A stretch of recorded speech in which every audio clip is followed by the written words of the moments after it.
আজকে আইছি আমরা গাবুরা, শ্যামনগর থানা, একবার শেষ প্রান্তে, বাংলাদেশের শেষ প্রান্তে বলা যায়। গাড়ির অবস্থা এই, মানে গাড়ি স্টার্ট তো নেই, 1 বছর ফেলানো, তারপরও এই যে ড্রাইভ মোটর টোটর সব একেবারে ডেবিয়ে আছে। ভাঙনের কাজ চলতেছে, নদী ভাঙনের এলাকা।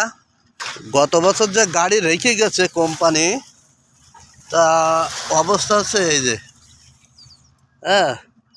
আর সবথেকে দুঃখজনক ব্যাপার হচ্ছে গাড়িটা একেবারে নদীর কিনারায়। হ্যাঁ, এই যে নদী, এই যে ফুল নদী, আর এইখান থেকে ভেঙে যাচ্ছে গাড়িটা।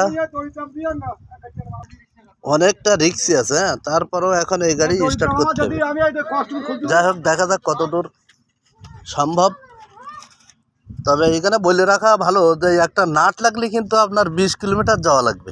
এমন একটা জায়গায় গাড়ি ফেসে গেছে, অন্তত 20-30 কিলোমিটার গিয়ে আপনার একটা 10 মিলিমিটার নাট নেশা লাগবে।